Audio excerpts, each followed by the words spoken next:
Wiki ರಹಸ್ಯ ವಿಶೇಷ ಕಾರ್ಯಕ್ರಮಕ್ಕೆ ಮತ್ತೊಮ್ಮೆ ತಮಗೆಲ್ಲರಿಗೂ ಸ್ವಾಗತ. ವಿಕಿಪೀಡಿಯಾ ಎಲ್ರಿಗೂ ಗೊತ್ತಿರುವಂಥ ವಿಚಾರವೇ. ಏನು ಮಾಹಿತಿ ಬೇಕಿದ್ರೂ ಕೂಡ ನಾವು ವಿಕಿಪೀಡಿಯಾದ ಮೊರೆ ಹೋಗ್ತೀವಿ. ಆದರೆ ವಿಕಿಪೀಡಿಯಾದಲ್ಲಿ ನಿಮಗೆ ಗೊತ್ತಿರುವಂಥ ಮಾಹಿತಿಯನ್ನು ನೀವು ಕೂಡ ಅದರಲ್ಲಿ ಎಡಿಟ್ ಮಾಡಬಹುದು. ನೀವು ಕೂಡ ಹಲವಾರು ವಿಷಯಗಳನ್ನು ಸಂಪಾದನೆ ಮಾಡಿ ಅಥವಾ ಹೊಸ ಹೊಸ ವಿಷಯಗಳನ್ನು ಕೂಡ ವಿಕಿಪೀಡಿಯಾದ ಮುಖಾಂತರ ಎಲ್ಲ ಜನರಿಗೆ ತಲುಪಿಸುವಂತಾಗಬಹುದು ಅನ್ನೋದರ ಬಗ್ಗೆ ಸಾಕಷ್ಟು ಮಾಹಿತಿಗಳ ಬಗ್ಗೆ ನಾವು ಚರ್ಚೆಯನ್ನು ಮಾಡ್ತಾ ಇದ್ವಿ. ವಿಶೇಷವಾಗಿ ಕನ್ನಡದಲ್ಲಿ ಪ್ರತಿ ತಿಂಗಳು 9 ಲಕ್ಷ ಜನ ಈ ವಿಕಿಪೀಡಿಯಾವನ್ನು ವೀಕ್ಷಣೆ ಮಾಡ್ತಾರೆ. ಅಂದರೆ ಪ್ರತಿ ದಿವಸ 30,000 ಅನ್ನುವಂಥದ್ದು ಒಂದು ಲೆಕ್ಕಾಚಾರ ಪ್ರಕಾರ ಬಹಳ ಕಡಿಮೆ ಅಂತ ಅನ್ನಿಸ್ತಾ ಇದೆ. ನಮ್ಮ ಭಾರತೀಯ ಬೇರೆ ಬೇರೆ ಭಾಷೆಗಳಿಗೆ ಹೋಲಿಸಿದರೆ, ಮಲಯಾಳಂ, ತಮಿಳ್, ತೆಲುಗು ಈ ಭಾಷೆಗಳಿಗೆ ಹೋಲಿಸಿದರೆ ಅತಿ ಹೆಚ್ಚು ಜ್ಞಾನಪೀಠ ಪ್ರಶಸ್ತಿ ಬಂದಿರುವಂಥ ರಾಜ್ಯ ನಮ್ಮದು. ಹಾಗಿರುವಾಗ ಎಲ್ಲ ಕಡೆ ಅದ್ಭುತ ಜ್ಞಾನ ಹೊಂದಿರುವ ನಾಗರಿಕರಿದ್ದಾರೆ.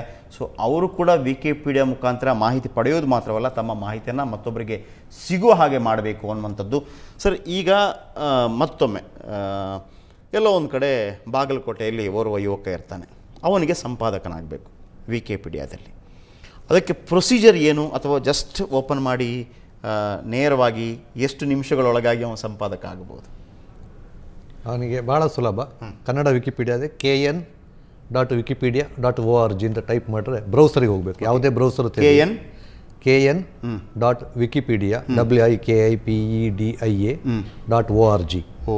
ಹಾಗೆ ಯಾವುದೇ ಬ್ರೌಸರ್ನಲ್ಲಿ, ಉದಾಹರಣೆಗೆ ಫೈರ್ಫಾಕ್ಸ್ ಇರ್ಬೋದು, ಇಂಟರ್ನೆಟ್ ಎಕ್ಸ್ಪ್ಲೋರರ್, ಕ್ರೋಮ್ ಯಾವುದು ಇರ್ಬೋದು, ಅದರಲ್ಲಿ ಓಪನ್ ಮಾಡಬೇಕು. ಅಂದರೆ ಆ ಇಂಟರ್ನೆಟ್ ವೆಬ್ಸೈಟ್ ಓಪನ್ ಮಾಡಬೇಕು. ತೆರೆದುಬಿಟ್ಟು ಅಲ್ಲಿ ಅದು ಬರುತ್ತೆ, ಕನ್ನಡ ವಿಕಿಪೀಡಿಯಾ ಬರುತ್ತೆ. ಅಲ್ಲಿ ಬಲಗಡೆ ಮೂಲೆಯಲ್ಲಿ ಲಾಗಿನ್ ಅಂತ ಇದೆ, ನೋಂದಾಯಿಸಿ ಅಂತ ಇದೆ, ಸಂಪಾದಕರ ಅಂತ ಕ್ಲಿಕ್ ಮಾಡಿದ್ರೆ ಹೊಸ ಖಾತೆ ತೆರೆಯಿರಿ ಅಂತ. So you become a new editor. ಅಲ್ಲಿ ಹೆಸರು ಕೊಡೋದು, ಪಾಸ್ವರ್ಡ್ ಕೊಡೋದು, ಮಾಮೂಲಿ ಯಾವುದೇ ನೀವು ಈಗ ಇಮೇಲ್ ಎಲ್ಲ ತೆರೀತಿದಲ್ಲ ಅದೇ ಥರ. ಆಮೇಲೆ ನಿಮಗೆ ಯಾವುದೇ ವಿಷಯದ ಬಗ್ಗೆ ಲೇಖನ, ನಿಮ್ಮಲ್ಲಿ ವಿಷಯ ಇದೆ ಅದ್ರ ಬಗ್ಗೆ ಲೇಖನ ಮಾಡಬೇಕು ಅಂತ ಇದ್ದರೆ ಆ ವಿಷಯದ ಬಗ್ಗೆ ಮೊದಲಲ್ಲಿ ಒಂದು ಹುಡುಕುಂತ ಇದೆ, ಸರ್ಚ್. ಅದು ಆ ಲೇಖನ ಇದೆಯಾ ಇಲ್ವೋ ಅಂತ ನೀವು ಮೊದಲು ನೋಡಬೇಕು. ಲೇಖನ ಇದ್ದರೆ ಆ ಲೇಖನ ನೋಡಿ ಅದರಲ್ಲಿ ಇರೋ ಮಾಹಿತಿ ಪರಿಪೂರ್ಣ ಇದೆಯೋ ಇಲ್ವಾ. ಆಲ್ರೆಡಿ ಲೇಖನ ಇದ್ದರೆ ನಿಮಗಿರುವಂಥ ಮಾಹಿತಿಯನ್ನು ಅದರಲ್ಲಿ ಹೆಚ್ಚೆಚ್ಚಾಗಿ ಅಪ್ಲೋಡ್ ಮಾಡ್ತಾ ಹೋಗ್ಬೋದು, ಎಡಿಟ್ ಮಾಡ್ತಾ ಹೋಗ್ಬೋದು, ಹೆಚ್ಚೆಚ್ಚು ಮಾಹಿತಿಯನ್ನು ಅದಕ್ಕೆ ಸೇರಿಸ್ತಾ ಹೋಗ್ಬೋದು. ಅಲ್ಲಿ ಮೇಲ್ಗಡೆ ಒಂದು ಕ್ಲಿಕ್ ಇದೆ, ಸಂಪಾದಿಸಿ ಅಂತ ಇದೆ. ಅದ್ರ ಮೇಲೆ ಕ್ಲಿಕ್ ಮಾಡಿದರೆ ಅದು ಸಂಪಾದನೆಗೆ ಹೋಗುತ್ತೆ. ಇರೋ ಲೇಖನ ನೀವು ಪರಿಷ್ಕರಣೆ ಮಾಡ್ಬೋದು. ಹೊಸ ಲೇಖನ, ಉದಾಹರಣೆಗೆ ನೀವು ಅದೇ ನಾನು ಇವಾಗಲೇ ಹೇಳಿದಾಗೆ ಆ ವಿಷಯ ವಿಕಿಪೀಡಿಯಾದಲ್ಲಿ ಇಲ್ಲ ಅಂದರೆ ಅದು ಹೇಳುತ್ತೆ ಈ ವಿಷಯ ಇಲ್ಲ, ಈ ವಿಷಯವನ್ನು ನೀವು ಇಲ್ಲಿ ಕ್ಲಿಕ್ ಮಾಡುವ ಮೂಲಕ ನೀವೇ ಪ್ರಾರಂಭಿಸಬಹುದು ಅಂತ ಹೇಳುತ್ತೆ. ಅಲ್ಲಿ ಕ್ಲಿಕ್ ಮಾಡಿದ್ರೆ ಅದೊಂದು ಮತ್ತೆ ಪುನಃ ನಿಮಗೆ ಎಡಿಟಿಂಗ್ ವಿಂಡೋ ಅಂತಾರಲ್ಲ, ಕಿಟಕಿ, ಸಂಪಾದನೆಯ ಕಿಟಕಿ ಬರುತ್ತೆ. ನೀವು ಅಲ್ಲಿ ನಿಮ್ಮ ಲೇಖನವನ್ನು ಪ್ರಾರಂಭ ಮಾಡಿ ಕೆಳಗಡೆ ಉಳಿಸಿ ಅಂತ ಹೇಳಿದರೆ ಆಯಿತು, ಲೇಖನ ಆಯಿತು. ನೀವು ಮಾಡಿ ಈಗ ಮಧ್ಯರಾತ್ರಿ ಬೇಕಿದೆ ಮಾಡಿ, ಬೆಳಗ್ಗೆನೆ ಮಾಡಿ. ನೀವು ಉದಾಹರಣೆ ಮಧ್ಯಾಹ್ನ ಈಗ 11 ಗಂಟೆಗೆ ಎಷ್ಟೊತ್ತಿಗೆ ಮಾಡಿದ್ದೀರಿ ಅಂತ ಇಟ್ಕೊಳ್ಳಿ. ಅದೇ ಹೊತ್ತಿಗೆ ರಾತ್ರಿ ನ್ಯೂಜಿಲೆಂಡಲ್ಲ, ಇಲ್ಲ ಅಮೆರಿಕದಲ್ಲ, ಸೌತ್ ಆಫ್ರಿಕಾದಲ್ಲ ಕೂತ ಯಾವ ಕನ್ನಡಿಗ ಟಕ್ ಅಂತ ಅವನು ಓಪನ್ ಮಾಡಿ ನೋಡ್ಬೋದು ಆ ಕ್ಷಣದಲ್ಲಿ. ಆಮೇಲೆ ಒಂದು ಲೇಖನದಲ್ಲಿ ಸುಮಾರಷ್ಟು ಸೆಕ್ಷನ್ ಇರುತ್ತೆ.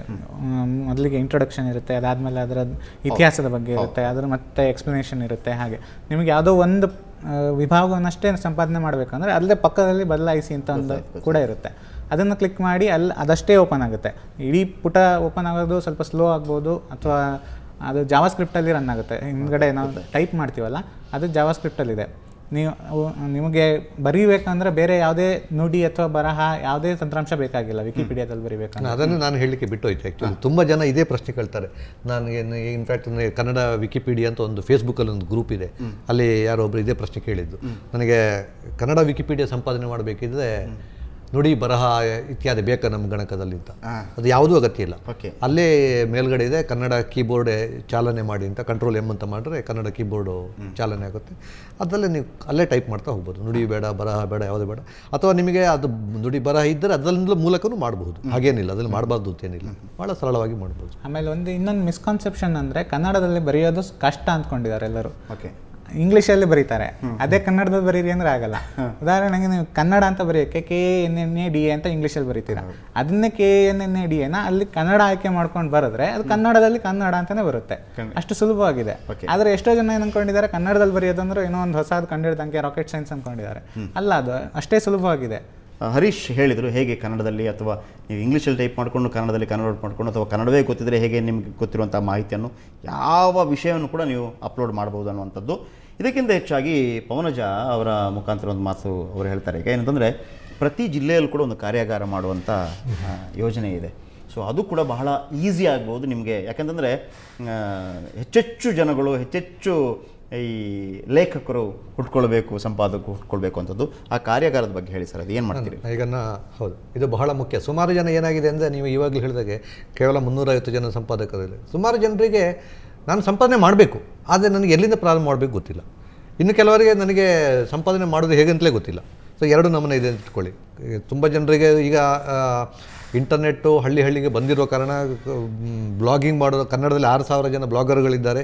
ಸೊ ಬ್ಲಾಗಿಂಗ್ ಮಾಡೋ ಎಲ್ಲ ಬರುತ್ತೆ. ಕನ್ನಡ ಕೀಲಿ ಮಾಡಿ ಒಂದು ದೊಡ್ಡ ಸಮಸ್ಯೆ ಅಲ್ಲ, ಯುನಿಕೋಡ್ ಒಂದು ಸಮಸ್ಯೆ ಅಲ್ಲ, ಅದೆಲ್ಲ ಬರುತ್ತೆ. ಆದರೆ ವಿಕಿಪೀಡಿಯಾದಲ್ಲಿ ಲೇಖನ ಹಾಕೋದು ಹೇಗೆ, ಅದಕ್ಕೆ ಏನೇನು ಮಾನದಂಡಗಳಿವೆ, ಅದರ ಗೈಡ್ಲೈನ್ಸ್ ಏನು, ಯಾವ ರೀತಿ ಲೇಖನ ಹಾಕ್ಬೋದು, ಅದರಲ್ಲಿ ಇವಾಗಲೇ ಇವರು ಹರೀಶ್ ಹೇಳಿದಾಗೆ ಬೇರೆ ಬೇರೆ ವಿಭಾಗಗಳನ್ನು ಮಾಡೋದು ಹೇಗೆ, ಅದಕ್ಕೆ ಪರಿವಿಡಿ ಮಾಡೋದು ಹೇಗೆ, ವಿಕಿಪೀಡಿಯಾದ ಒಂದು ಲೇಖನದಿಂದ ಬೇರೆ ಅಂತರ್ಜಾಲ ತಾಣಕ್ಕೆ ವೆಬ್ಸೈಟಿಗೆ ಲಿಂಕ್ ಮಾಡೋದು ಹೇಗೆ ಇತ್ಯಾದಿಗಳ ಬಗ್ಗೆ ನಾನು ಮತ್ತು ಹರೀಶ್ ಮತ್ತು ಓಂ ಶಿವಪ್ರಕಾಶ್ ಇತ್ಯಾದಿ ಆಗಾಗ ಅಲ್ಲಲ್ಲಿ ಕಾರ್ಯಾಗಾರ ಮಾಡ್ತಾ ಇದ್ದೇವೆ. ನಾಡ್ದು ಉದಾಹರಣೆಗೆ ಜೂನ್ 23ಕ್ಕೆ ಬೆಂಗಳೂರಿನಲ್ಲಿ ಒಂದು ಕನ್ನಡ ಬ್ಲಾಗರ್ಗಳಿಗೆ ಅಂತಲೇ ಈ ಸುಚಿತ್ರದಲ್ಲಿ ಮಾಡ್ತಾ ಇದ್ದೇವೆ. ಬೆಳಿಗ್ಗೆ 10ರಿಂದ ಸಾಯಂಕಾಲ 5 ತನಕ. ಅದೇ ಥರ ಕರ್ನಾಟಕದ ಎಲ್ಲ ಜಿಲ್ಲೆಗಳಲ್ಲಿ ಹೋಗಿ ಕಾರ್ಯಾಗಾರ ಮಾಡಲಿಕ್ಕೆ ನಾನು ತಯಾರಿದ್ದೀನಿ. ನೀವು 15 ಜನ ನನಗೆ ಕೊಡಿ, ನಾನು ಬಂದು ಕಾರ್ಯಾಗಾರ ಮಾಡ್ತೀನಿ. ಫೇಸ್ಬುಕ್ಕಲ್ಲೂ ಕೂಡ, ಫೇಸ್ಬುಕ್ಕಲ್ಲಿ ಒಂದು ಕನ್ನಡ ವಿಕಿಪೀಡಿಯಾ ಅಂತ ಒಂದು ಗ್ರೂಪ್ ಇದೆ, ಅಲ್ಲೂ ಬೇಕಿದ್ರೆ ನೀವು ಸೇರ್ಕೋಬೋದು. ಅಲ್ಲಿ ನಮ್ಮ ಜೊತೆ ಪ್ರಶ್ನೆ ಕೇಳ್ಬೋದು, ಉತ್ತರ ನಾವು ಹೇಳ್ತೇವೆ. ನಾವೆಲ್ಲ ತುಂಬ ಚುರುಕಾಗಿದ್ದೇವೆ ಇದರಲ್ಲಿ. ಓಕೆ, ಇವೆಷ್ಟು ಪವನಜ ಹಾಗೂ ಹರೀಶ್ ನಮಗೆ ಕೊಟ್ಟಿರುವಂಥ ಮಾಹಿತಿ. ನಮ್ಮ ಉದ್ದೇಶ ಒಂದಿಷ್ಟೇ, ನಮ್ಮ ಏಮ್ ಇಷ್ಟೇ.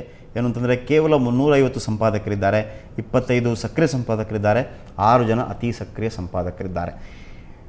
ಇನ್ನು 1 ತಿಂಗಳು ಅಥವಾ 2 ತಿಂಗಳ ಒಳಗಾಗಿ ಆ 350 ಸಂಪಾದಕರು ಅದು 35,000 ಸಂಪಾದಕರಾಗಬೇಕು.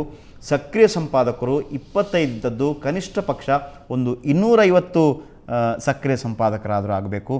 6 ಜನ ಅತಿ ಸಕ್ರಿಯ ಸಂಪಾದಕರೇನಿದ್ದಾರೆ ಅವರು 60 ಅತಿ ಸಕ್ರಿಯ ಸಂಪಾದಕರಾದರೂ ಆಗಬೇಕು. 9 ಲಕ್ಷ ಕನ್ನಡಿಗರು ಪ್ರತಿ ತಿಂಗಳು ಈ ವಿಕಿಪೀಡಿಯಾದ ಲಾಭವನ್ನು ಪಡೀತಾ ಇದ್ದಾರೆ ಅಥವಾ ಅದನ್ನು ವೀಕ್ಷಣೆ ಮಾಡ್ತಾ ಇದ್ದಾರೆ. ಅದು 9 ಲಕ್ಷ ಅಲ್ಲ, ಅದು ಆದಷ್ಟು ಬೇಗ 90 ಲಕ್ಷವಾಗಲಿ ಅಂತೇಳಿ ನಮ್ಮ ಒಂದು ಆಶಯ, ಹಾರೈಕೆ ಕೊಡಿ.